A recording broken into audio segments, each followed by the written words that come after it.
그러면 어제에 이어서 ALT 분석 설명을 시작하도록 하겠습니다. ALT를 공부하면서 비메모리 반도체 쪽의 테스트 업체, 후공정 테스트 업체 쪽 한번 싹 돌려보고 있는데요. 아이고, 좀 아쉬운 게 넷피스 아크를 좀 더 깊게 해보는 게 좀 필요할 것 같아갖고, 그게 좀 약간 미미한 게 좀 아쉽습니다. 근데 취된 대로 설명드리고, 추가적으로 텔레그램 쪽에서 보강을 해드리도록 하겠습니다. ALT는 이제 23년 4분기 실적 베이스로 이제 분석을 해놨고요. 예, 녹화 중에 있습니다. 감사합니다. 현재 설명에 관련 주요 내용은 정량적 분석이며 분석에 대한 과정을 투자자분들께 공유드림으로써 기업 정량적 분석에 대한 기본적인 가이던스 제공 및 시장에 대한 계기 제공을 드리기 목적입니다. 현재 거론되는 ALT는 현재 보유하고 있으며 해당 기업의 매수 추천은 절대 아님을 알려드립니다. 또한 언제라도 내일이라도 즉시 전량을 매도할 수 있음을 유의하시기 바랍니다. 설명의 내용 중에 일부 오류가 있을 수 있으며 해당 내용에 대한 모든 판단 및 투자 결정에 대한 책임은 해당 설명회 및 분석 내용을 듣고 읽으신 투자자에게 있음을 사전에 알려드린 바입니다. ALT 이제 간단하게 개요를 말씀드리면은 비메모리 반도체 테스트 서비스를 이제 주로 주된 사업으로 영위하고 있고 테스트 대상되는 주력 품목은 DDI, 디스플레이 구동체 어저께 설명드렸잖아요. 그 다음에 전력 반도체, PMIC, MCU는 어버버 반도체가 이제 포스닥 상장선제 그쪽의 주요 고객사고, 그 위에 MC 메모리 컨트롤러하고 링컷이 있습니다. 그 다음에 ALT는 웨이퍼 단위에서의 웨이퍼 테스트라고 하고요. 보통 웨이퍼 테스트 또는 EDS 테스트로 통칭하고, EDS 테스트는 23년 3분기에 많이 설명을 드렸었죠. 샘CNS하고 타이거 일레, 그 다음에 TSE 뭐 관련해서 설명을 쭉 드렸었고, 궁금하시면은 제가 자료를 다시 한번 공유를 드릴게요. 그리고 영상이 남겨져 있습니다. 23년 3분기에 EDS 관련해서, 웨이퍼 테스트 관련해서. 그래서 칩 분리 이후에 파이널 테스트 사업을 동시에 전개 중에 있습니다. 웨이퍼 테스트, EDS 테스트는 전 공정이 다 끝난 다음에 막바지 이제 하는 거라서 후공정에 이제 포함되는 거고, 파이널 테스트도 마찬가지로 후공정이 다 완료된 다음에 최종적으로 테스트하는 거죠. ALT는 이제 이 웨이퍼 테스트하고 파이널 테스트를 같이 하고 있는데, 파이널 테스트는 크게 이제 고려를 하지 않으셔도 될 것 같습니다. 물론 COF라고 해서 이제 COG의 이제 변형인데, COD 쪽으로, DDI 쪽으로 이제 매출 비중이 높아지고 있기 때문에 파이널 테스트는 COF와 관련됐기 때문에 이거는 고려를 하지 마십시오 하는 걸요. 그 중장기 성장 전력 신사업으로 추진하는 사업은 전력 반도체인 IGBT형 타이코 웨이퍼 링컷. 타이코 웨이퍼는 이따 설명드릴 거고요. 레이저를 이용한 절단이고, 이게 이제 PMIC 전력 반도체하고 관련된 거고, 이미지 센서 리컨스트럭션 사업, 이건 CIS의 리콘 사업을 말씀드리는 겁니다. 잠시만요. 죄송합니다.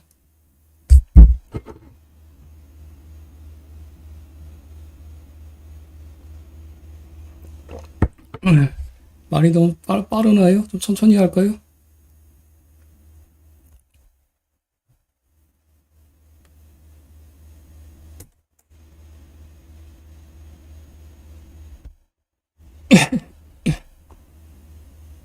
아, 예.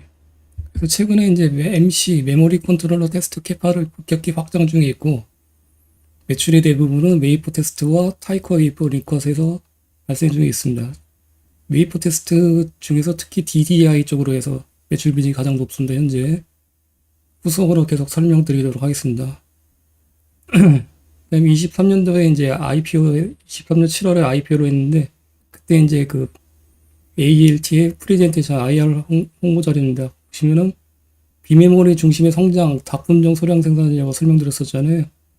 그래서 후공정 기업의 이제 중요성이 이제 부각되는 거죠.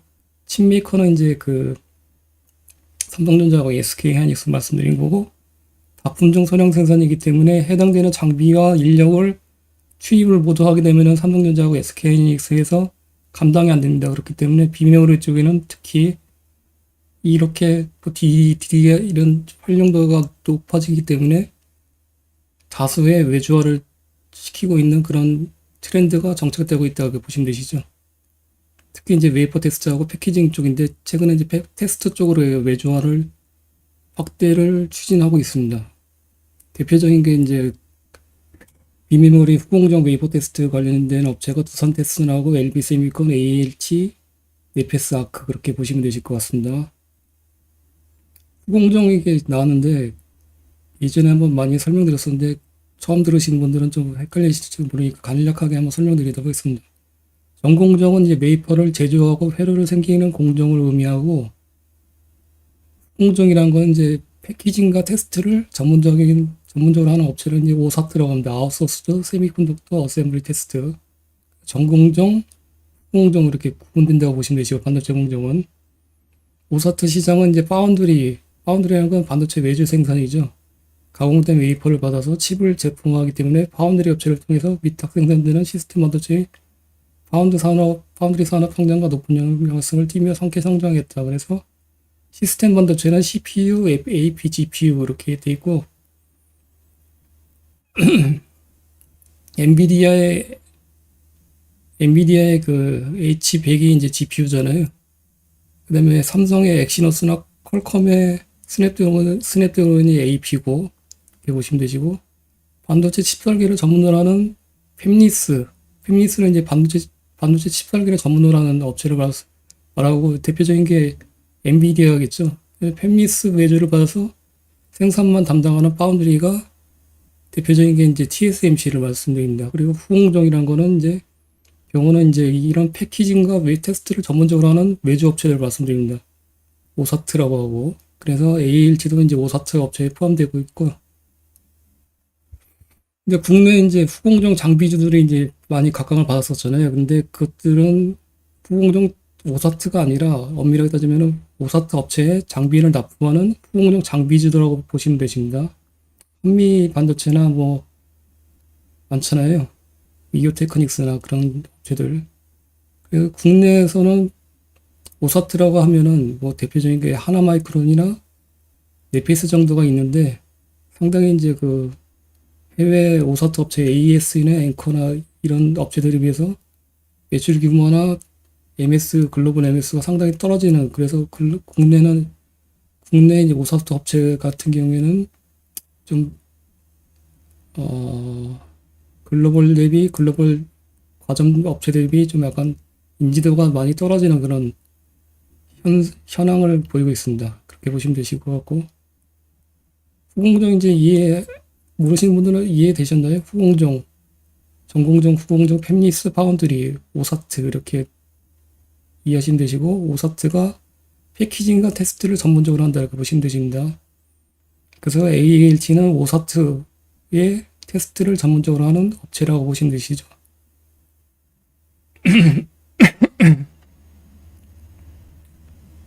오사트 기업은 이제 패키징을 전문하는 업체이고 테스트를 전문적으로 하는 업체고 대만의 ASE하고 미국의 앵커 이게 요 두 군데가 가장 유명한 큰 업체입니다. 파운드리는 TSMC, 삼성전자도 파운드리 하잖아요. 팹리스는 뭐 퀄컴, 엔비디아, 미디어텍이고 IDM은 종합반도체 기업. 그래서 삼성전자, SK하이닉스, 마이크론, 인텔 이렇게 IDM사라고 합니다. 이렇게 종합반도체 기업. 개념은 그냥 아시면 되시고 간단하게.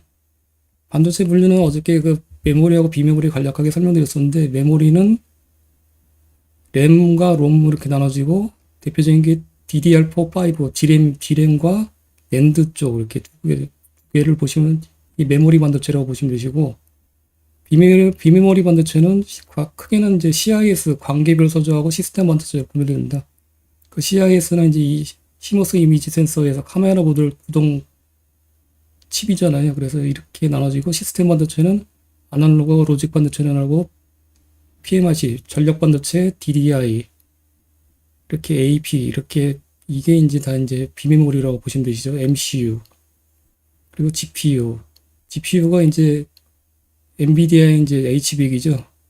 그래서 삼성전자하고 SK하이닉스로부터 HBM을 받아서 여기서 장착시켜서 CPU하고 결합시켜서 GPU를 이제 코어스를 통해서 패키징을 통해서 GPU를 만드는 겁니다. 그래서 이게 엔비디아 쪽이고 이쪽에는 삼성전자고 SK하이닉스 쪽이고 그렇게 보시면 되시고 삼성전자 쪽에서는 이쪽이 주력인데 비메모리 쪽으로도 하고 있습니다. PMIC도 하고 있고 DDI도 하고 있고 AP도 하고 있고 AP는 삼성전자의 대표적인 게 최근에 갤럭시 S24에 탑재된 엑시노스라고 들어보셨는지 모르겠는데 자체 이제 AP잖아요. 그게 이제 탑재됐죠. 저가형 제품군에. 그래서 이제 S22에서 발령 문제가 발생해서 이제 S23에는 채택이 제외됐다가 이번에 24로 채택이 됐습니다. 그래서 삼성전자 쪽에서도 AP가 자체 AP 엑시노스의 이제 그 발전이 상당히 좀 중요한 입장으로 보이고 있습니다. 그래야지만 이제 퀄컴 쪽에 이제 스냅드래곤의 종속 현황을 살필 수 있으니까 그런 스토리가 있고 AP 쪽으로 관련해서는 후속으로 설명드리도록 하겠습니다. AP 쪽에는 엑시노스 쪽에는 국내에서 이제 테스트하는 업체는 네페스 아크가 있고요. 현재 그 다음에 LB 세미콘하고 ALT가 이쪽으로 진입을 하려고 하고 있습니다. 엑시노스 쪽으로. LB 세미콘 현재 AP 쪽 삼성전자 AP 테스트를 하고 있는데 저가형 제품이나 뭐 그런 것들만 하고 있습니다. 현재.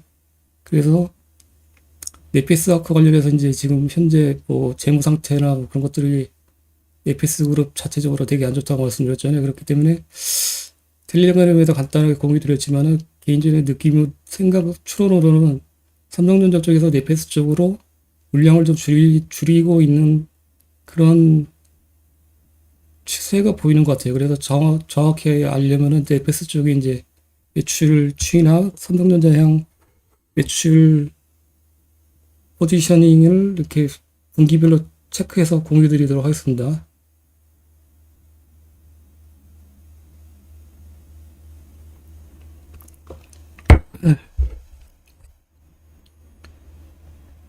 그 다음에 웨이퍼 테스트로 아까 말씀드렸는데 EDS 테스트라고도 하죠. EDS 테스트, 웨이퍼 테스트, EPM, EDS 모르는데 버닝 테스트라고 많이 설명드렸잖아요. 23년 4분기에. 그래서 EPM 테스트, 웨이퍼 테스트는 사실상 전공정의 가장 마지막 부분에 해당되고 이게 간단하게 말씀드리면 웨이퍼 테스트에서 불량품을 인지해서 이제 골라내는 거죠. 그리고 불량품은 선별해서 여분셀로 이제 대체하고 리페어 공정 거친다 보시면 되시고 그래서 이 테스트 공정이 상당히 중요한 게 뭐냐면 수율과 관계가 되어 있습니다. 그래서 만약에 테스트를 거치지 않고 제대로 되지 않고 불량품이 넘어가게 되면은 최종 반도체 제품이 이제 불량이 많잖아요. 그러면 수율과 관계되기 때문에 비용도 많이 들기 때문에 테스트를 지금 현재 강화하는 아웃소싱을 이제 강화하는 추세로 보이고 있습니다. 그래서 최근에 이제 버닝 테스트 쪽에 이제 네오스댐이나 멕시콘, 뭐 그다음에 DI 뭐 그런 것들, YIK들 뭐 아주 주가도 상당히 많이 올랐잖아요. 그런 것들 사유 때문에 그런 거죠. 웨이퍼 버닝, 웨이퍼 테스트 쪽. 여기 패키지 테스트는 파이널 테스트라고 하고 여기는 생략하도록 하겠습니다. 한번 읽어보시고. 이건 이제 방금 전에 말씀드렸던 네오스댐이나 이제 엑시콘 그런 것들은 전공정 예.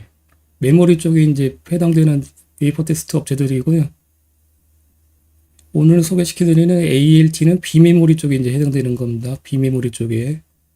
공정은 순서는 같은데 메모리인지 주요 이제 테스트 제품군이 메모리인지 비메모리인지 이제 따라서 구분이 되거든요. 이 테스트 공정 한번 이렇게 쭉 읽어보시고요. 웨이퍼 테스트는 전 공정이 끝난데 전 공정이죠. 여기 못하네 보니까 전 공정. 끝난 웨이퍼에 대한 성능 및 품질 테스트를 한다. 이렇게 보시면 되시고 프로브 테스트는 웨이퍼 상태에서 소자의 전기적 특성을 확인하는 과정이고 전기적 신호를 가하면서 이렇게 작동 여부를 확인하는 과정이다 보시면 되시고 YIK하고 DI가 있다. 뭐 이렇게 보시면 되신다. 한번 읽어보시고요. 간단하게 웨이퍼 테스트는 하여튼 전 공정이 끝난 다음에 전 공정 8대 공정이라고 하잖아요. 그게 끝난 다음에 이제 진행한다 보시면 되시고 주로 최근에 위탁 업체, 오사트 업체에서 테스트를 외주를 받아서 진행하고 있다. 이렇게 추세가 보시면 되십니다. 제품별 매출액을 ALT 잠깐 보시면은 가장 높은 게 노란색인데 웨이퍼 테스트의 수출 쪽입니다. 웨이퍼 테스트 내수하고 이 두 개거든요. 그래서 이게 이제 주력 매출인데 그래서 웨이퍼 테스트를 관련돼서 설명드렸던 거고 웨이퍼 테스트에서도 이제 비메모리 제품군에 여러 가지 있을 겁니다. 근데 보시면은 일단 추세입니다. 이렇게 보시면요. 22년부터 이렇게 급격하게 증가됐다가 23년 1분기에 정점을 찍고 이렇게 하락했다 다시 이제 올라가고 있는데 이게 주로 DDI 쪽이 이제 주요 매출이거든요. 삼성전자가 고객사 쪽이고 삼성전자 통해서 이제 아이폰 쪽으로 매출 엔드 유저가 이제 아이폰 쪽이거든요. DDI 쪽이. 그래서 아이폰하고 연계가 돼 있다고 보시면 되십니다. 그러니까 삼성전자 DDI는 삼성전자가 주요 고객사고 삼성전자를 통해서 애플 아이폰 60% 정도 매출 비중, 그다음에 삼성 갤럭시 폰이 40% 매출 비중 이렇게 보시면 되십니다. 그래서 주로 아이폰하고 갤럭시 폰하고 연동된다 보시면 되시죠. 웨이퍼 테스트는. 이 안에는 뭐 DDI뿐만 아니라 여러 가지들이 있는데 일단 현재는 그렇습니다. 그래서 매출 비중을 보시면 이제 웨이퍼 테스트가 있고 파이널 테스트는 거의 신경 쓰실 필요가 없으시고 여기는 웨이퍼 테스트 중에서도 이제 세부 비메모리 이제 제품군별로 매출이 있을 거 아닙니까? 그 DDI가 65%로 가장 높습니다. 이게 삼성전자 향이고 그다음에 CIS라고 있습니다. 이게 시모스 이미지 센서인데 주요 고객사가 SK 하이닉스입니다. 그래서 DDI, CIS, PMIC 전력 반도체, MCU, 그다음에 MC 메모리 컨트롤러가 신규로 매출로 23년에 발생됐고 여기서 요 DDI하고 PMIC하고 메모리 컨트롤러는 모두 22년 대비 매출액이 증가가 됐습니다. 이렇게 보시면요. 증가가 됐습니다. 근데 이거는 연관이 삼성전자 쪽에 연관이 되어 있습니다. 그리고 CIS는 SK하이닉스 주로 들었고 MCU는 어버브 반도체라고 있습니다. 어버브 반도체 주요 기획사. 그래서 삼성전자 쪽으로는 매출액이 22년 대비 23년 큰 폭으로 다 증가됐고 나머지 SK하이닉스나 어버브 반도체 쪽에는 매출액이 감소됐다고 보시면 되시죠. 그래서 23년에는 삼성전자 결론적으로 종합적으로 말씀드리면 삼성전자향 제품군에서는 매출액이 증가됐고 나머지 SK하이닉스향으로는 매출액이 감소됐다 그렇게 보시면 되십니다. 그리고 이제 이게 웨이퍼 테스트 쪽이 이제 후공정 테스트 쪽이고요. 그다음에 패키징 쪽으로 가공 처리하는 게 또 있습니다. COG하고 링컷인데 COG는 DDI 쪽에 이제 관련되고 링컷은 이제 PMIC 파워 전력 반도체와 관계됐거든요. 이 링컷이 이제 삼성전자 쪽과 관련되어 있습니다. 그래서 큰 폭으로 증가됐습니다. 200%. 링컷의 연캐파는 140억 원 정도고 현재 23년에 46억 원이니까 아직 캐파 측면에서는 여유가 이제 아직까지는 많죠. 패키징은 자회사인 AGP라고 있는데 여기는 크게 뭐 신경을 쓰실 필요 없으실 것 같습니다. 그래서 현재에서 ALT의 핵심은 뭐냐면 웨이퍼 테스트, 링컷 두 개고 특히 이 DDI 쪽에는 이따가 설명드리지만 아이폰하고 연계됐고 그 다음에 여기서 MC 메모리 컨트롤러가 6억 5천 매출이 23년 9월부터 이제 발생이 시작됐습니다. 이렇게 상당히 낮잖아요. 근데 이게 이제 핵심으로 이제 24년도에 떠오를 수가 있습니다. 뒤에서 설명드릴게요. 그래서 이제 많이 좀 헷갈리실 텐데 들어보시면은 이제 웨이퍼 테스트하고 뭐 COG 링컷 되게 헷갈리잖아요. 근데 간략하게 말씀드리면은 웨이퍼 테스트하고 크게 이제 웨이퍼 테스트가 이제 주요 매출이라고 보시면 되죠. 웨이퍼 테스트는 후공정에 이제 포함되잖아요. 전공정 끝난 다음에 하는데 비메모리 쪽에 제품군이 여러 가지니까는 이런 비메모리 제품군들을 테스트를 한다 보시면 되시죠. 하는 걸요. 그래서 DDI, CIS, PMIC, IGBT, 전력 반도체 여기는 전기차하고 이제 관계된 거고 테슬라 쪽이 추론되고 있습니다. 그 다음에 MCU, MC, 메모리 컨트롤러, AP 이렇게 있습니다.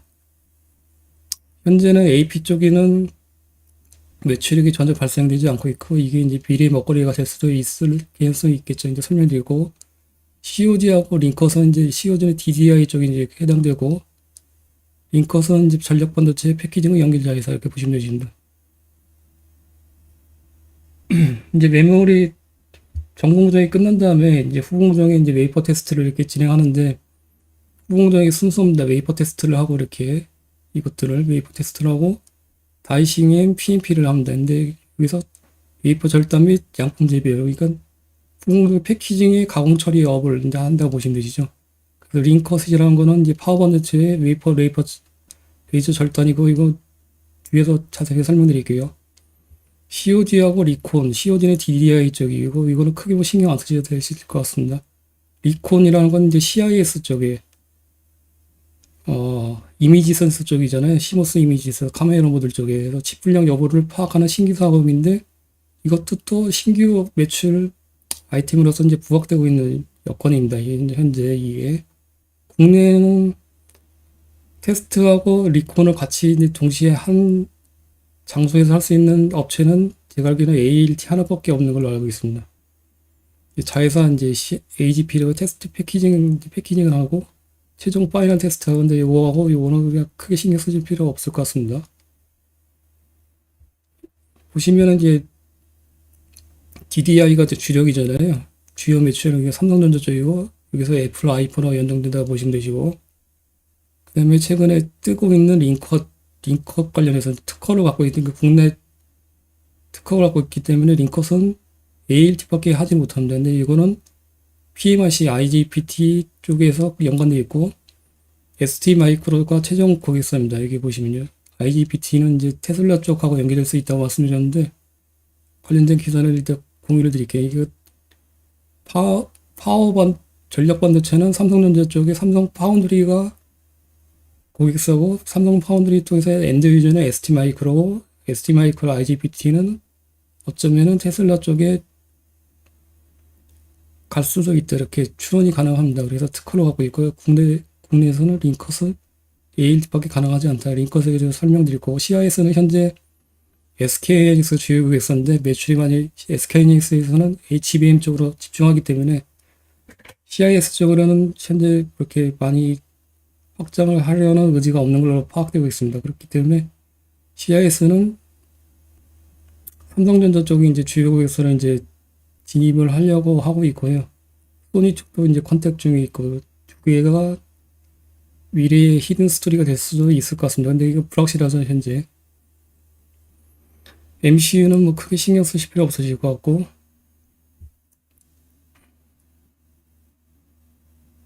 많이 헷갈리시죠? 뭐 들으시니까요. 처음에 들으시면은 뭐 DDI, 뭐 링컷, 뭐 그런데,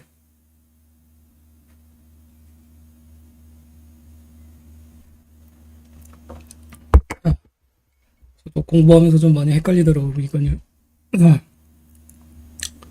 그 웨이퍼 테스트 관련돼서 이렇게 진행한다, 순서대로 진행한다 보시면 되시고, 반도체 수율 향상을 위한 필수 공정이다 보시면 되시고, 이것들을 다 ALT가 웨이퍼 테스트에서 진행을 가능하다라고 보시면 되십니다. 근데 이제 아까 메모리 컨트롤러가 이제 핵심 중에 하나라고 말씀드렸잖아요. 메모리 컨트롤러 신규 매출 발생한 23년대 6억 5,200만원. 이 캐파가 140억 원, 연 140억 원이라고 IR분 통해서 들었거든요. 그러니까 매출 확장의 룸은 상당히 많이 있습니다.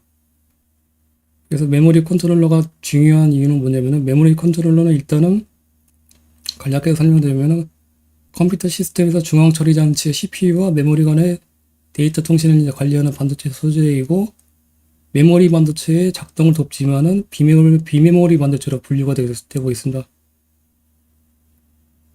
시스템 온칩이라고 SOC라고 들어보시는지 모르겠는데, 이게 SOC거든요. 메모리 컨트롤러가 시스템 반도체, 비메모리 반도체. 그래서 메모리 컨트롤러의 필수성이 뭐냐면은, 최근에 이제 AI를 통해서 이제 비디오나 영상 같은 거 많이 뜨잖아요. 그래서 고해상도 비디오 스트리밍이나 복잡한 그래픽 처리나 대용량 데이터베이스 관리 등의 작업이 지금 신속한 메모리 접근 및 고속 데이터 전송을 필요로 합니다. 근데 메모리 컨트롤러가 없으면은 이런 요구사항을 만족시키지 못합니다. 그래서 메모리 컨트롤러는 D램 컨트롤러하고 낸드 플래시 컨트롤러 두 가지로 나누는데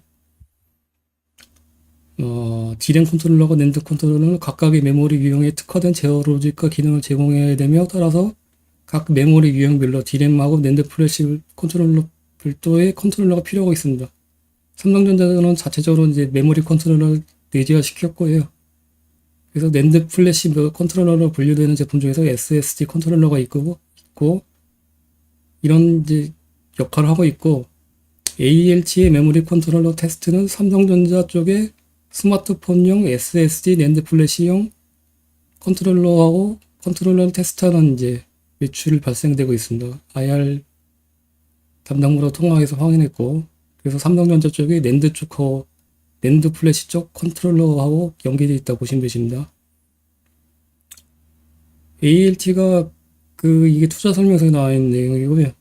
23년 3월 31일 날 이제 216억 원 투입해서 테라다인 장비를 반입했습니다. 이게 이제 유플렉스 장비라고 하고 울트라 플렉스 장비라고 해서 SoC 테스트용 이제 아까 메모리 컨트롤러가 SoC라고 말씀드렸잖아요. 이게 이제 이 장비가 메모리 컨트롤러 장비입니다. 그래서 캐파가 연기 120억 원이거든요. 메모리 컨트롤러가. 제가 아까 잘못 말씀드렸는데 메모리 컨트롤러가 240억 원 캐파죠. 240억 원. 인컷이 140억 원이고 그래서 현재는 연 캐파가 120억인데 23년에는 6.9억 원 매출이 발생됐잖아요. 그렇기 때문에 23년에는 최대로 돌리면은 120억 원, 100억 원 언더 내외로 매출이 발생될 수 있는 개연성이 있습니다. 현재 풀캐파로 돌리고 있고 그 다음에 최근에 24년 4월 11일 지난주에 추가적으로 200억 원을 약 196억 원을 투입해서 추가 장비를 취득 결정했고 이것도 마찬가지로 메모리 컨트롤러용입니다. 25년 3월 달에 반입될 거고 그러면은 ALT 메모리 컨트롤러 테스트는 삼성전자 쪽의 낸드 플래시 메모리 컨트롤러고 현재 연간 기준 120원의 캐파가 확보되는 상태에서 1월부터 풀가동 체제가 유지되고 있습니다. 현재. 그래서 MC 메모리 컨트롤러 테스트 매출을 23년에 6.5억 원이네 6.9억 원이 아니라 발생됐고 24년에 이제 이게 120원 캐파가 돌아가고 있죠. 풀가동 들어가고 있잖아요. 그래서 25년 2분기에는 240억 원 캐파로 확대되고 가동률은 이제 80%로 가정했을 때 24년 매출에는 120억 원에 80% 정도면은 약 90억 원 발생 가능하다고 추론해놨습니다.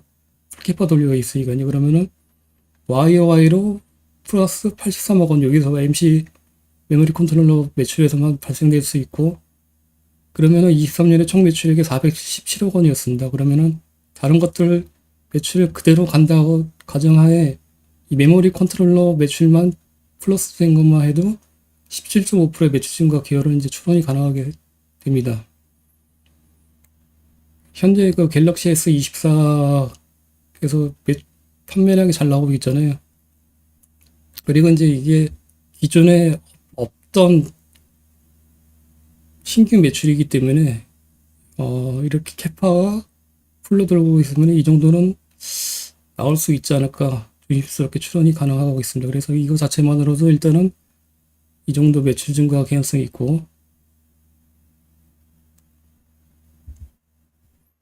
기존에 이제 투자 설명서에 보시면은 유플렉스 테스트 장비를 이렇게 드린다고 되어 있어요. 그래서 여기 보시면 되겠고 테레다인의 울트라 플렉스 장비는 SoC를 위해서 최적화된 테스트 시행을 한다.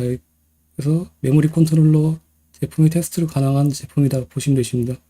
유플렉스 울트라 플렉스 테스터 이거 후속 설명이고 다음에 이제 링컷이라고 있습니다. 링컷 헷갈리시니까 잠깐 다시 한번 뒤로 후속으로 돌아와서 보시도록 할게요. 여기서 지금 설명드린 게 웨이퍼 테스트에서 신규 매출의 메모리 컨트롤러에 의해서 설명드린 거고요. 웨이퍼 테스트에서 링컷은 패키징의 가공 처리라고 보시면 되시죠. 가공 처리. 웨이퍼 테스트 이거는 링컷은 웨이퍼 테스트하고 또 별도의 신규 매출입니다. 보시면요. 22년도에 15억 발생됐고 처음 발생됐거든요. 22년도에 삼성전자 쪽이고 23년도에 매출이 급증했습니다. 209% 46억 원 발생됐는데 삼성전자 쪽입니다. 파워 전력 반도체 쪽에 이제 관련된 거고, 링컷이 요거 관련해서 설명드릴게요.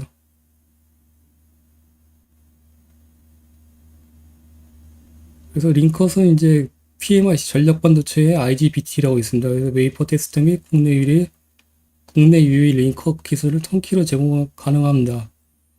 그래서 국내 최초로 레이저 컷 방식을 도입했는데, 컷 비스 최소화로 넷 다이 손실을, 이게 다이라고 하거든요. 이렇게 웨이퍼를 일률적으로 이렇게 자른 것들을 다이더라고요.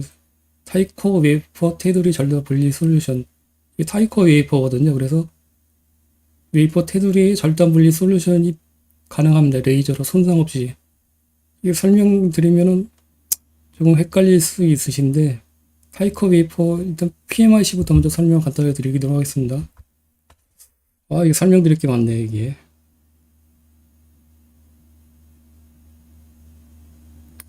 링컷을 아시려고 하면 이제 일단은 파워 PMIC라고 전력 반도체에 대해서 설명을 이해를 하셔야 되고, 파워 매니지먼트 IC라고 합니다. 그래서 파워 소재로 전자기기의 심장이라고 하고, 전력 반도체 대표적인 게 이제 울프 스피드하고 미국의 온 세미컨덕터하고 ST 마이크로 그 정도가 되겠죠. 그래서 전자기기에, 그리고 국내는 이제 그 대표적인 게 전력 반도체 기판 쪽에 리드 프레임 쪽에 이제 매출이 발생되고 있는 그 주력 매출이 해성 DS하고 연계가 될 수 있을 것 같습니다. 그래서 전자기기의 전력을 공급하는 칩이고, 전자기기의 각 부분에 필요한 전력을 정확하고 효율적으로 공급해주는 칩이라고 보시면 되시고, 배터리 이제 관련될 수 있고, PMIC는 스마트폰에도 들어갑니다. PMIC가 스마트폰에도 들어가고, 온 디바이스의 AI 때문에 PMIC가 채택기 개수가 많아지고 있다는 추세가 있다는 얘기도 있습니다. 근데 현재는 일단 전기차 쪽하고 연계됐다고 보시면 되시고, 높게 좋은 PMIC는 필요한 전력을 정확하게 공급해 주는 것이다. 배터리 차저나 뭐 그런 것들하고 연계될 수 있겠죠. 충전기 쪽에. 그래서 IGBT라는 거는 전량 게이트 양극성 트랜지스터인데, 자동차 같은 고효율 고속 전력 체계에 많이 쓰는 반도체입니다. 그래서 자동차 모터를 인버터라고 하잖아요. 인버터. 그래서 제어해 주기 때문에 IGBT 성능에 따라서 자동차의 주행 성능과 전력 효율이 좌우된다 보시면 되시고, 삼성전자는 2009년에 관련 부품을 개발하기 시작했고, 현재도 개발 제품 생산 중에 있는데 소량 생산 중에 있죠. 그래서 IGBT, PMIC에 IGBT가 있다 보시면 되시고, 그럼 링컷이 뭐냐? 근데 삼성전자 IGBT를 링컷에 적용시키고 있는데, 타이코 웨이퍼라고 또 나옵니다. 이게 또 생소한 용어인데, 타이코 웨이퍼는 뒤에서 이제 설명을 드릴게요. 일단 타이코 웨이퍼 먼저 설명을 드릴게요. 타이코는 이제 일본의 주요 이제 장비 업체겠죠. 디스코라고, 디스코사의 상표입니다. 이게 특허 상표인데, 타이코 연삭이라는 거는 디스코가 개발한 기술로 웨이퍼를 연삭 시에 가장 바깥쪽에 테두리를 남기고 안쪽만 연삭하는 기술입니다. 안쪽만. 이렇게 안쪽만. 그래서 타이코 프로세스는 이전까지 백그라인딩과는 다르게 이제 웨이퍼를 연삭할 때 웨이퍼의 이제 외주, 바깥쪽 둘레를, 엣지 부분을 이렇게 두껍게 남겨놓고 외주만을 연삭해서 박하하는 기술입니다. 근데 이게 왜 필요하냐? 백그라인딩 한다면 이제 웨이퍼 테스트를 해야 되잖아요. 근데 만약에 이 외주가 없으면은, 이 외주가 없는 거거든요. 이렇게 손상이 갈 수가 있는데, 휘어져 버리고, 얇기 때문에. 근데 이 외주가 있으면은 이렇게 운반이 용이하고, 핸들링이 용이하고, 강도가 향상되고, 웨이퍼 피지가 저감되고, 이런 장점이 있는 특허 기술이라고 합니다. 그래서 이것들을 디스코 장비가 이제 담당하고 있고, 이렇게 한다면 이제 웨이퍼 테스트를 하는 거죠. 손상을 방지시키기 위해서. 이제 이해가 되시나요? 타이코 웨이퍼 왜 필요한지? 그럼 링컷은 뭐냐? 이제 최종적으로 이게 외주가 남겨진 상태에서 이제 이거는 이제 테스트를 끝난 다음에 이걸 제거해야 되잖아요. 이거를 제거를 해야 되잖아요. 기존에 저걸 이제 외주를 링을 제거를 하면은 기존 수호 방식을 응용한 타이코 웨이퍼 링컷 장비들은 타이커 웨이퍼 링크업부터 웨이퍼 포일 마운트까지 최소 5개 공정 이상의 프로세스를 거쳐야 가능합니다. 그래서 자동화되지 못한 프로세스를 의해서 웨이퍼 데미지가 오히려 저것 때문에 발생이 많이 되어 왔습니다. 이 디스코 장비거든요. AALT는 기존에 이제 이런 5공정을 프로세스를 한 개 공정 한 장비 내에서 한 방에 그냥 끝내버리는 겁니다.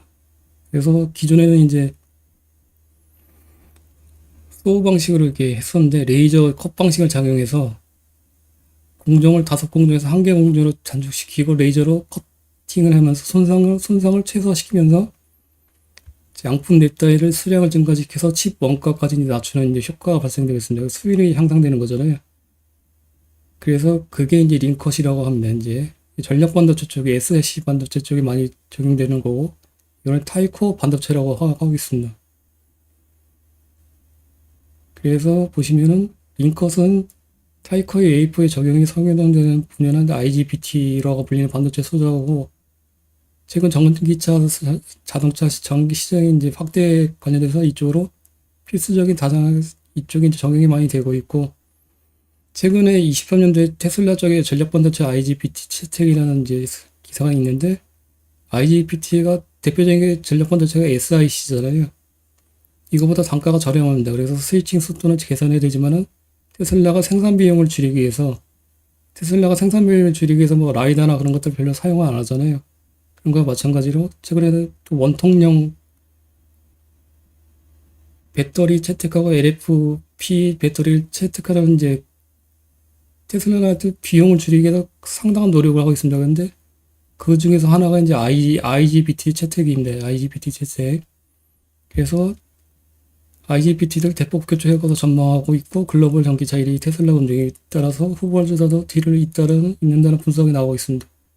그래서 삼성전자 쪽의 IGBT는 ST 마이크로 쪽으로 납품되어 있고, ST 마이크로의 최종 엔드 유저는 테슬라로 추론을 하고 있는데 확인은 되지 않고 있습니다. 그냥 개인 추론입니다. 그래서 링컷은 전력 반도체 IGBT하고 연계되었고, 어쩌면 전기차 테슬라하고 연계될 수도 있다, 이렇게 기략적으로 추론하시면 되실 것 같습니다. 팩트는 아니고요. 추론입니다. 추론. 그래서 이런 매출액이 지금 현재 링컷 관련해서 국내에 이제 유일하잖아요. 기존에 이제 이런 장비들을 사용하는 것보다 이게 훨씬 이제 손실을 적게 하고 수율이 향상되니까 삼성전자 입장에서는 이거를 사용 안 할 필요가 없겠죠. 사용할 필요성이 높겠죠. 이제 국내 유일이니까는. 그래서 지속적으로 매출액이 급증하는 추세가 있습니다. 그다음에 ALT는 이것들 이렇게 됐고, 그래서 ALT 링컷 신규 사업은 큰 폭으로 209% 아까 성장했다고 말씀드렸죠. 22년 대비 22년에 처음 시작했거든요. 매출이 이제 삼성전자 쪽에서 한번 해봐라 그래서 이렇게 매출 배송되고 이렇게 매출이 급증하는 추세고, 여기하고 이렇게 관련돼 있다 보시면 되시죠. 유럽 ST 마이크로. 그다음에 리콘이라고 있습니다. 리콘 많죠. 이제 거의 이제 막빠진, 이게 양이 이렇게 많냐. 빨리 할게요. 리콘이란 건 웨이퍼 리컨스트럭션이라고 하고, 간단하게 말씀드리면 웨이퍼에 이제 보시면은 양품하고 불량품이 섞여 있습니다. 그래서 이것들을 선별해서 양품은 양품끼리, 불량품은 불량품끼리 이렇게 모아서 제공해주는 이제 솔루션이죠. 테스트해주고, 백그라인딩하고, 소잉하고, 리컨스트럭션, 재배열까지 일괄적으로 턴키 방식으로 이렇게 제공이 가능합니다. 리콘. 국내에서는 ALT만이 이제 테스트하고 한 곳에서 이렇게 동시에 가능하고, 두산 테슬라가 리콘 쪽으로 하나 인수를 했는데 그거는 외부 업체이기 때문에 테스트하고 이동을 시켜서 다시 리콘하고 이렇게 그런 식으로 진행을 해야 된다고 들었습니다. 그렇기 때문에 웨이퍼는 이제 이동이 발생되면 손상이 많이 발생될 수 있잖아요. 얇기 때문에, 방막화되어 있기 때문에. 그래서 리콘 관련해서 ALT가 수율이나 그런 것들 측면에서는 가장 유리한 업체라고 판단하고 있습니다. 개인적으로. 물론 이거는 좀 개인 주주이기 때문에 이렇게 좀 편협한 그런 의견이 섞여 있을 수 있습니다. 근데 최근에 이제 소니가 보시면 이미지 센서가 글로벌리 50이잖아요. 50%의 1위잖아요. 한국 수학 이제 후공정 추진한다는 기사가 있습니다. 근데 삼성 타겟으로 이제 들어오는 거고, 협력사 선정 착수를 하고 있는데, 요청사항이 뭐냐면은 주요 요청사항 리콘을 비롯한 이거를 요청을 후공적으로 요구한 것으로 알려져 있습니다. 그래서 4개사를 컨택했고 LBC 미콘, 두산 테스트나 ALT, ASE 코리아 이렇게 보시면 되시고 여기서 관건은 핵심은 리콘이라고 개인적으로 보고 있고 리콘은 두산 테스트하고 ALT 두 군데가 가능하고 있고 여기는 외부 이송을 해야 되고 여기는 내부에서 처리가 가능하다 이렇게 보시면 되실 것 같습니다. 그래서 CIS 쪽에는 최근에 이제 매출액이 줄어들었잖아요. 근데 히든 드림이죠, 드림. 만약에 소니 쪽에 CIS 쪽에 채택이 되면은 글로벌 1위기 때문에 매출액이 엄청 나올 수 있겠죠. 근데 이거는 불확실합니다. 그래서 그냥 드림이라고 보시면 되십니다. 일단 소설. 리콘 관련해서는 이제 홈페이지에 나온 내용인데 이렇게 이런 것들을 다 턴키 서비스로 제공이 가능하다고 보시면 되시고 한번 읽어보십시오 하는 걸요. 그래서 ALT의 IR 후기를 보시면 유진투자증권에 4월 4일 나와 있는데 CIS 캐파는 월 40억 원이 가능하고 연간 최대 840억 원까지 가능합니다. 23년 매출액이 총 매출액이 477억 원이었잖아요. 근데 CIS가 소니 쪽으로 이제 혜택이 되면은 매출액이 엄청나게 캐파가 이렇게 840억 원까지 가능하기 때문에 매출액이 급증할 수 있는 개연성이 있다 보시면 되실 것 같습니다. 그리고 현재 소니뿐만 아니라 삼성 쪽으로도 컨택을 지금 IR 통화 내용 공유 드렸었잖아요. 그래서 CIS 쪽으로 국내 S사 쪽으로 삼성 쪽으로도 접촉 중에 있고 가능성을 타진하고 있다고 보시면 되시죠. 현재 주요 고객사는 SK 하이닉스고 CIS 쪽에는. 근데 결론적으로 SK 하이닉스의 CIS 제품도 삼성전자 쪽으로 납품되고 있거든요. 그렇기 때문에 이것도 결론은 삼성전자하고도 연계됐다고 보시면 되실 것 같습니다. 매출액을 보시면은 23년 4분기에 이렇게 터닝했고 영업이익은 흑자로 전환됐습니다. 연도별로 보시면은 23년도에 연대 최대 매출액을 기록했고 좀 아쉬운 점은 이익률이 빠지고 있는데 이거는 뒤에서 왜 빠지는지 설명을 드리도록 할게요. 캐펙스는 이게 잘못 5기를 내가 입력했는데 맞더라고요 보니까요. 근데 이게 설명드리기 좀 애매한데 미지급금이라고 있거든요. 그다음에 건설적인 유용자산 관련하고 이쪽에서 됐다가 이렇게 됐다. 그래서 이거하고 플러스 마이너스 보시면 되실 것 같습니다. 이거는 입력 맞게 됐어요. 그래서 그냥 평이하게 이 정도 라인으로 이 두 개를 플러스 마이너스 시켜서 이 정도 라인으로 간다고 보시면 되실 것 같습니다. 그래서 캐펙스는 지금 현재 이렇게 추세가 이어지고 있고 22년 중반하고 23년 초반에 높게 발생되다가 다시 이제 빠지고 있고 최근에 또 캐펙스 400억짜리 하나 터졌잖아요. 그래서 다시 한번 이렇게 높아지는 추세로 보시면 되시고 연도별로 보시면 23년도에 역대 최대 캐펙스를 집행했고 프리캐시 플로는 안 좋습니다. OCF는 계속 플러스로 유지되고 있고 리스크는 좀 프리캐시 플로가 안 좋다 보시면 되실 것 같습니다. 그래서 현금성 자산과 관련해서 한번 체크해봤고요. 재무활동 현금흐름도 체크해봤고 현금성 자산은 하늘색이거든요. 이렇게 보시면요. 현금성 자산은 23년도에 일단 역대 최대인데 사회는 IPO를 23년도에 했었잖아요. 235억 원 공모자금 들어왔고 그래서 재무활동 현금흐름에 이 IPO 금액이 포함되어 있습니다. 근데 현재 프리캐시 플로가 연 320억 원입니다. 그렇기 때문에 리스크로는 고점에는 12BW 발행을 할 수도 있다. 유성진자 이력은 없고 12BW 발행을 과거에 IPO 전에 했던 사례가 있더라 보니까요. 그래서 12BW 발행이 24년도에 가능성이 있다. 이렇게 좀 리스크로 보시면 되실 것 같습니다. 최근에 그 400억 원 유형 설비 투자하고 시설 투자 공시했잖아요. 200억, 200억 원. 근데 그 IR 담당하고 확인하니까 차입금하고 이제 IPO 공모한 현금하고 그렇게 해서 차입금 증액시켜서 진행한다고 하고 있는데 그런 내용들은 솔직히 말씀드려서 이렇게 과거 이제 여러 기업들 이제 IR 담당분하고 그런 거 얘기한 거 비교해 보면은 그거는 뭐 IR 담당분도 그냥 원론적인 대답밖에 할 수 없기 때문에 그거에 대해서는 이렇게 크게 신뢰성을 갖지 않는 게 좋을 것 같다는 생각하고 있습니다. 그래서 리스크는 12BW 발행이 될 수도 있다. 현재 이런 프리캐시 플로우 관련돼서 보시면요. ALT의 주요 고객사가 삼성전자 쪽인데 23년 4분기 기준으로 67% 매출 비중이거든요. 그래서 매출 6개월 미만은 100%입니다. 그래서 전액일량 현황은 우수하고 회전율도 크게 뭐 문제가 없다고 보시면 되실 것 같습니다. 그리고 재고자산이 보시면 회전율이 10회예요. 10회, 13회. 그러면 이 의미는 뭐냐면은 재고자산이 거의 필요치 않은 이제 기업 구조라고 보시면 되시고, 원재료의 생산설비 보시면은 이제 이 부재료밖에 없거든요. 용기 및 테이프 이제 포장하는 거 있잖아요. 패키징 할 때. 이런 거 이외에는 원재료가 발생되지 않는 기업의 특성을 갖고 있습니다. 그래서 해당 기업은 비용의 성격별 원리로 보시면요. 원재료 관련돼서 내용이 하나도 없어요. 이 의미는 뭐냐면은 고정비용 기업이라고 보시면 되시고, 가장 높은 게 이제 비용이 주황색 감가상각비하고 파란색 인건비입니다. 대표적인 고정비잖아요. 고정비성 성격. 그래서 고정비용 성격의 기업은 특징이 뭐냐면은 매출액이 일정 비상을 발생되면은 영업이익이 급증하는 그런 영업 레버리지 효과가 발생하는 기업 구성입니다. 고정비용 성격이. 그럼 과연 가능할까 보시면 일단은 그래서 비용을 먼저 체크해 보는 거죠. 어떤 비용이 가장 높게 발생되는지. 그러면은 주계제 주요 비용인데 주황색이 감가상각비, 인건비는 이렇게 박스권을 유지하고 있습니다. 그래서 핵심은 포인트는 이제 감가상각비라고 보시면 되시고, 감가상각비는 캐펙스하고 연계되는 거잖아요. 어저께 설명드렸지만은.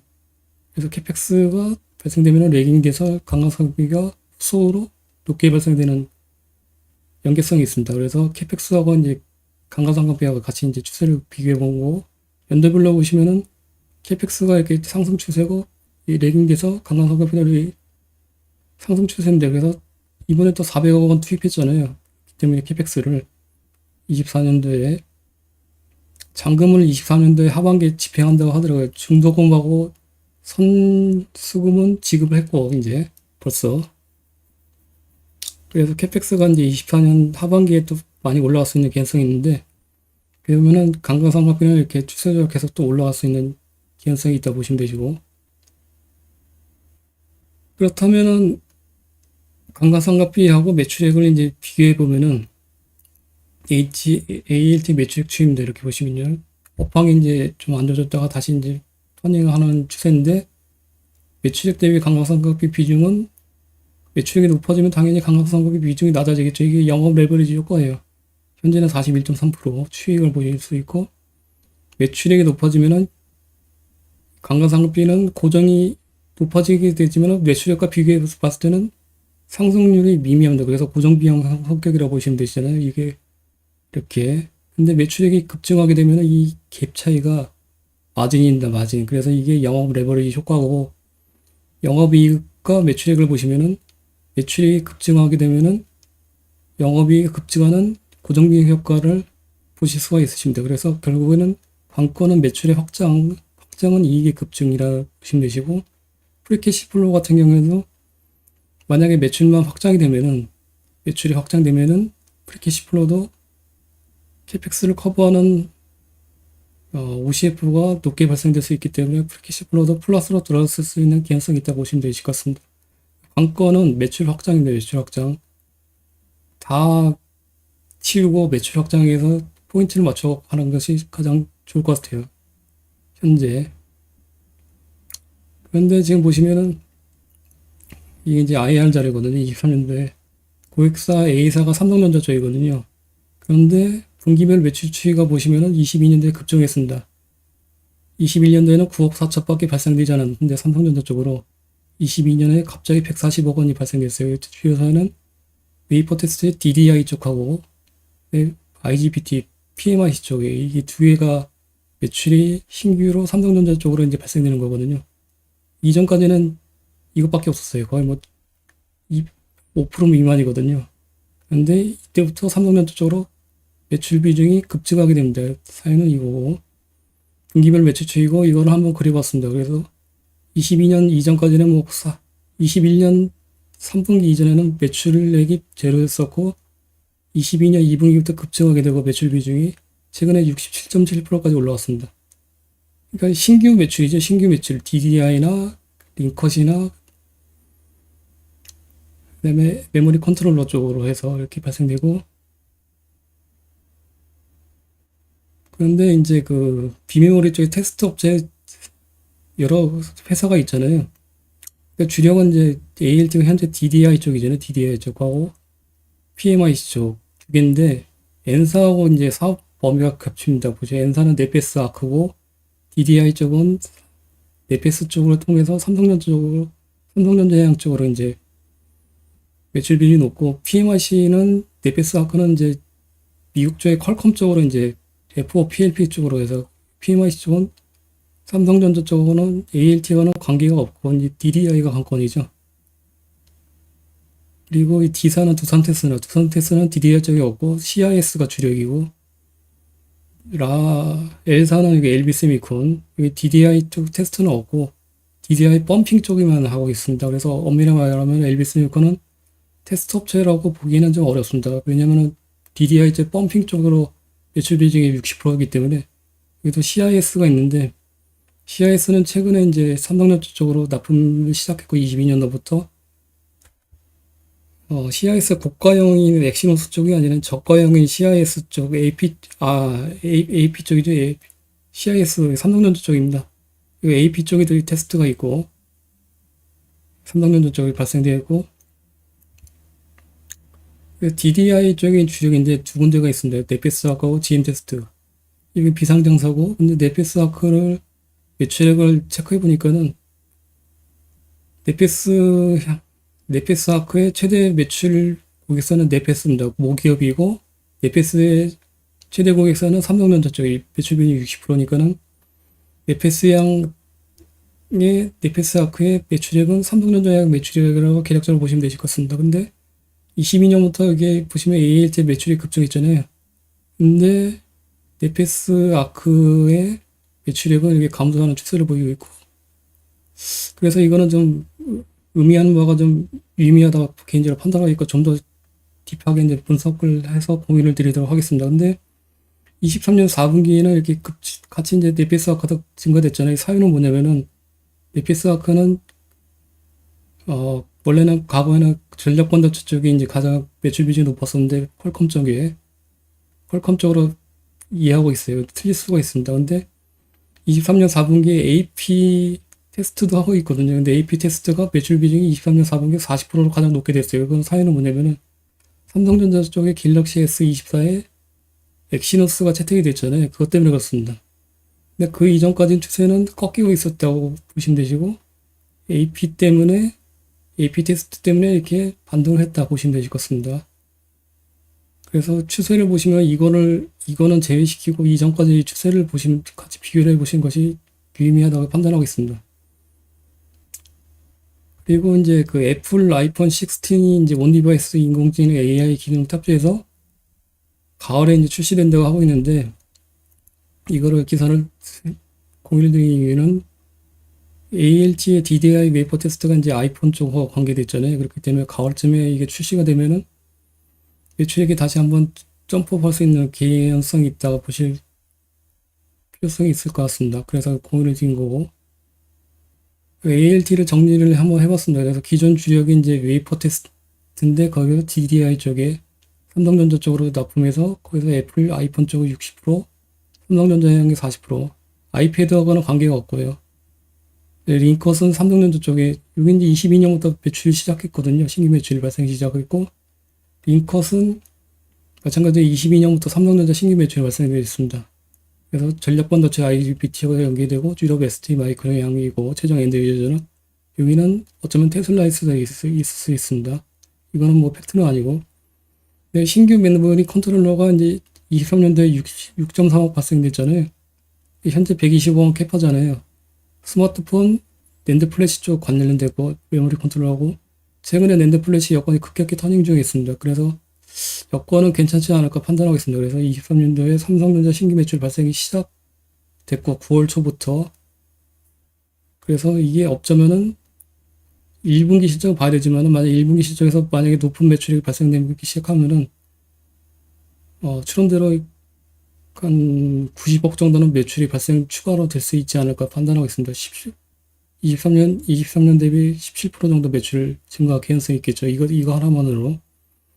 CIS는 소니 컨택 중이라고 말씀드렸고 리콘 때문에 삼성전자 신규 추가 가능성이 있는데 이거는 뭐 가능성이 이렇게 있어 보인다 확답은 못 드리겠어요. 왜냐면은 CIS 쪽은 지금 현재 두산 테스나가 주력인데 삼성전자 쪽으로 LB세미콘도 이제 장비들을 많이 들였거든요. 드렸고 드릴 계획이고 그래서 LB세미콘하고도 경쟁 관계에 있고 CIS 쪽에는 ALT가 LB세미콘을 경쟁을 물러치고 이렇게 들어갈 수 있을지는 확답을 못 드리겠습니다. 그래서 일단은 가능성이 있다 보시면 되시고 AP 테스트도 마찬가지예요. 지금 LB세미콘이 저가형 삼성전자 쪽에 저가형 AP만 테스트하고 있는데 거기서는 이제 엑시노스 쪽을 노리고 있거든요.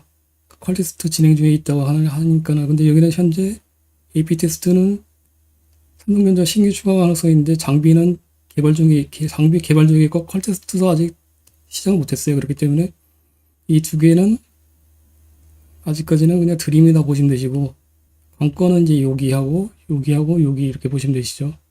근데 이 세 개만으로도 매출액 추이는 23년 대비 24년에 특히 여기 메모리 컨트롤러 매출액이 증가 가능성이 있다 보시면 되실 것 같습니다. 근데 만약에 이 중에 하나만 더 걸리면은 매출액은 상당히 점프업 될 수 있는 가능성이 있기 때문에 현재 뭐 공모가 대비 아직까지는 하단부잖아. 공모가를 하회하고 있잖아요.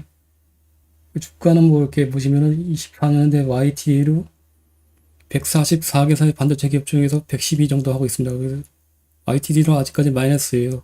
그래서 소화해주고 현재 시총 뭐 2천억대고 그런 이런 스토리를 감안하면은 뭐 12BW 발행 리스크도 있지만은 하방은 좀 막혀 있다고 판단하고 있습니다. 그래서 만약에 매출만 급증하면은 영업 레버리지 효과가 발생될 수 있기 때문에 좀 조금 조심스럽게 긍정적이지 않을까. 그래서 이렇게 현대중공업을 빼고 먼저 이렇게 소개시켜드린 사유가 이겁니다.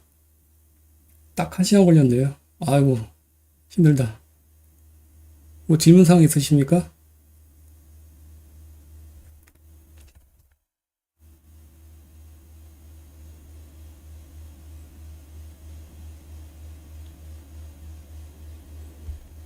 기사 내용에는 나와 있었고요. 그다음에 얼마 전에 그 IR 자료 해서 유진투자증권에 공유를 드렸었잖아요. 거기에 잠깐만요.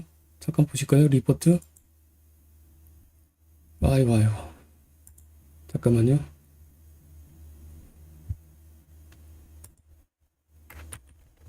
저보다 증권사 리포트를 보시는 게 낫겠죠.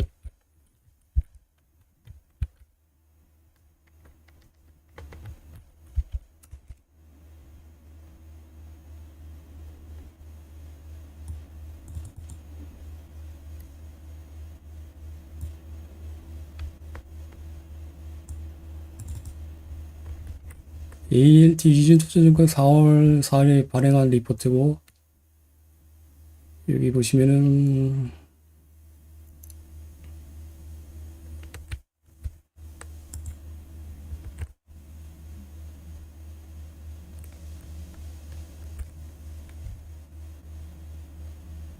이렇게 써 있습니다. 9월에 가동을 시작해서 본격적인 매출 성장을 기대하고 있는 본격적인 가동률 상승으로 큰 폭의 실적 성장을 기대하고 있다 보시면 되시고 풀가동은 기사에 나와 있었거든요. 잠깐만요.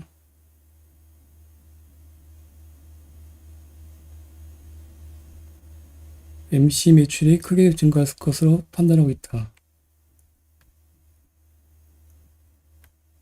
이거 IR 통화에서 제가 확인했었나요? 풀캐파로 돌리고 있다.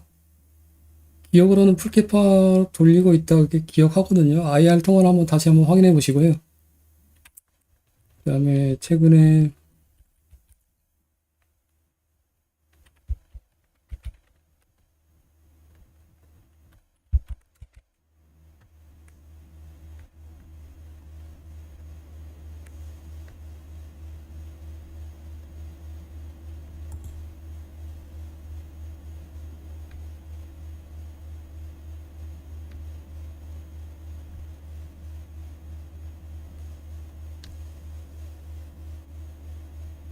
기사에서 풀캐파로 돌린다고 봤습니다. 근데 그걸 공유를 드렸으니까 한번 찾아보시죠. 지금 찾고 있는데 바로 찾기가 힘드네요. IR 통화 내용 다시 한번 확인해 보시고요. 여기.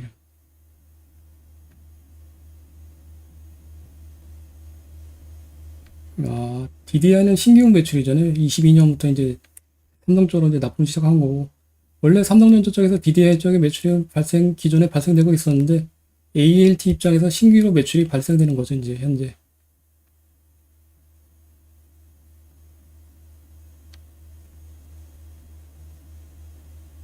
IR 통화를 한번 확인해 보십시오.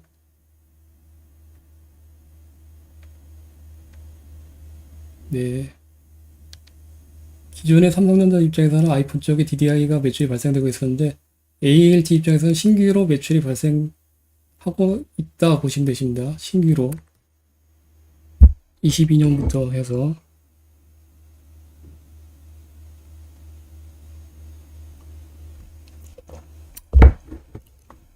그리고 메모리 컨트롤러는 상식적으로 이번에 200억 원 또 추가 투입하는 거잖아요. 근데 풀캐파로 안 돌아가면은 그렇게 되겠나요? 그리고 IR 통화 내용을 들으시면 아시겠지만은 그냥 그 ALT가 자체로 이렇게 투입한 게 아니라 삼성전자하고 기존의 컨센을 협의를 끝내고 이렇게 드린다고 통화 내용이 되어 있습니다. 그거를 참조하시면 되실 것 같고.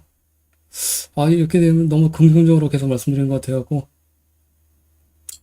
그 주주 인정을 반드시 기억하시고요. 편협한 그 약간 편향적인 의견이 많이 섞여 있을 수 있습니다.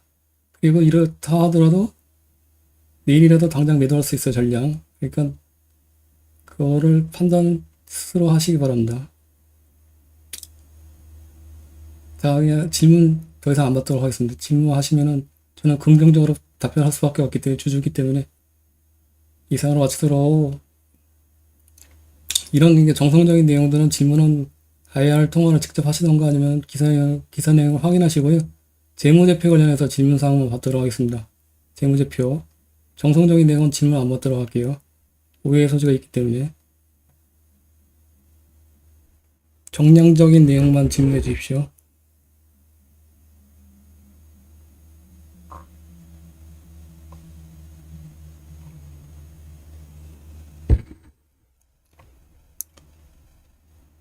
정량적인 내용은 뭐 엑셀 입력하는 거나 그런 것들이 뭐 헷갈리시면요. 여기다 올려놓으세요. 그러면 제가 주말에 이제 모아서 답변을 드리도록 하겠습니다. 만약에 잊어버릴 수도 있으니까 다시 한번, 만약에 주중에 질문 남기셨던 거를 설명의 시간에 리마인드 초반에 좀 시켜주시던가요. 그러면은 내일 또 출근 잘 하시고요. 다음 한 주 잘 보내시기 바라며, 지금 이란하고 이스라엘하고 공격하고 유가 오르고 많이 안 좋잖아요. 지난주에 이제 반도체 섹터도 미국 쪽에 안 좋고, 근데 금리 인하를 6월에서 9월로 연장한다고 해놨잖아요. 그게 오히려 저는 호재라고 생각해요. 금리 인하 관련돼서 설명드렸지만은, 그만큼 이제 금리 인하를 시작하면은 경제 여건이 안 좋다는 거거든요. 오히려 금리 인하를 시작하면은 그 전까지 오르는데 그 이후에는 폭락할 수 있는 개연성이 있기 때문에, 그게 후속으로 미뤄지면은 오히려 금리 인하 기대감이 후속으로 밀린 거기 때문에, 오히려 증시에는 단기적으로는 안 좋지만은 오히려 더 좋아진다고 생각해요, 개인적으로. 그렇기 때문에 크게 이렇게 리스크 있게 바라보실 필요는 없으실 것 같습니다. 만약에 단기 급락 과거에 보면 이란 이라크 전쟁이나 과거에 많이 일어났었잖아요.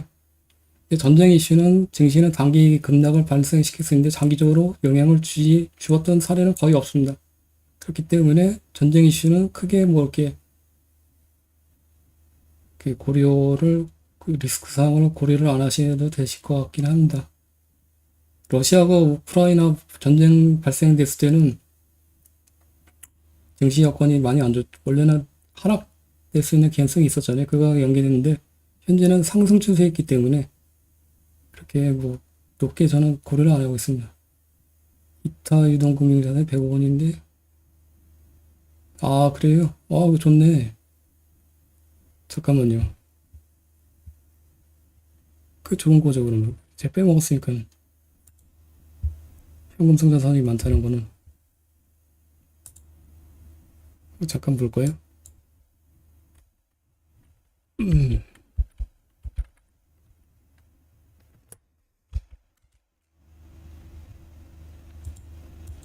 그 유동자산입니까? 유동자산? 유동자산이면 안 되고요. 아, 이유 있네. 아, 이거 제가 빼먹었네. 이거 포함시켜야죠. 그럼요. 105원. 그래서 이상하게 250원 IPO 받았는데 왜 이렇게 현금 손해가 줄어들었나 했는데 이것까지 포함시키면은 현금 손해산이 있으니까는 12BW 발행 확률이 조금은 낮아질 수 있겠네요. 감사합니다. 이것도 추가하십시오, 이거. 엑셀은 제가 이거 입력해서 공유를 다시 드릴게요.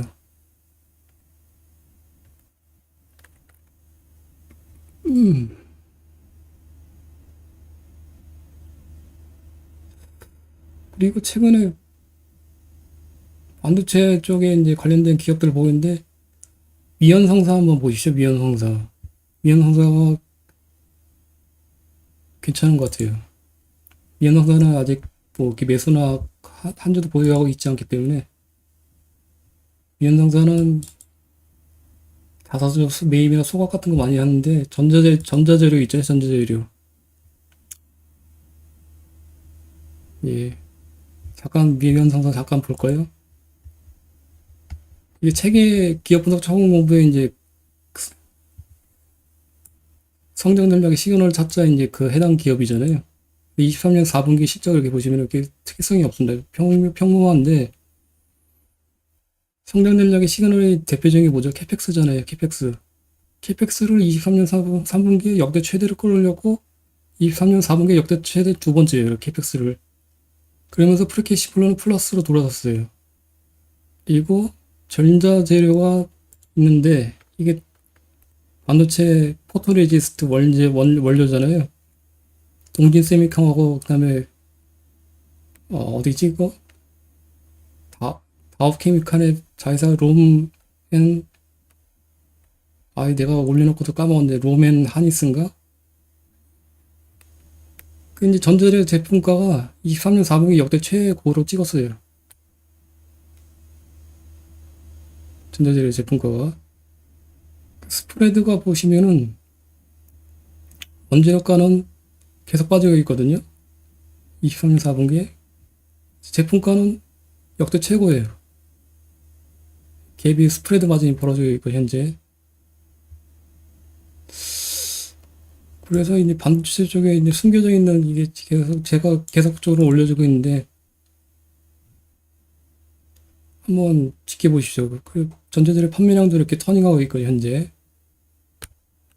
PQ와 P는 역대 최고, Q는 터닝하고 있고 바닥에서 찍고 이거 터닝하고 있고 그래서 한번 보다가 지금 보면은 뭐 주가가 많이 오르는 것 같이 보이는데 많이 오르는 게 아니거든요. 실상 워낙에 이제 하단부에 갇혀 있었기 때문에 요 놈을 한번 분석 설명이나 한번 해볼까 생각 중에 있습니다. 워낙에 상당히 좋아하는 기업이거든요. 어떠십니까? 싫으면은 뭐 말고 한번 지켜보세요. 인데 괜찮은 것 같아요. 추천보다는 한번 공부해볼 만하다 이렇게 말씀드리고 싶습니다. 그리고 이제 여기 주요 제품인 전자재료 쪽하고 생활화학 제품이잖아요. 여기 이제 여기 계명활성제하고 샴푸나 뭐 LG 생활건강 쪽하고 연계되어 있거든요. LG 생활건강의 주요 고객사고 두 개로 이렇게 나뉜다. 근데 주력은 전자재료에서 보시면 되시죠. 이상 마치도록 하겠습니다. 조선주도 여건이 되게 괜찮은 것 같아요. 현재 강달러에서 원화 약세 이제 원화 환율이 오늘 수출 쪽으로 이제 몰리고 있잖아요. 조선주는 계속 관심을 갖고 보세요. 24년도에는 히트치는 섹터가 조선주일 것 같다는 계속 판단이 들고 있습니다. 아이고, 근데 제 의견은 틀릴 가능성이 많기 때문에 근데 감안하시고 갑자기 또 사적인 또 잡설이 또 많으네요. 아이고 힘들다.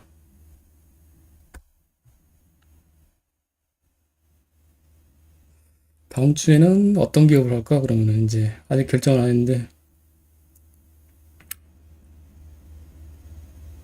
현대중공업 보니까는 1분기 실적이 좀 안 좋을 것 같다. 그게 컨센 하회할 것 같다 나왔는데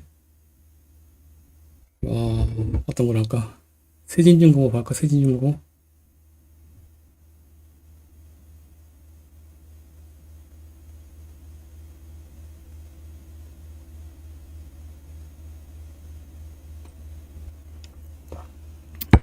아무튼 결정해서 알려드리도록 하겠습니다. 고생하셨고 다음 주 토요일에 뵙도록 하겠습니다. 예, 예, 고생하셨습니다. 예.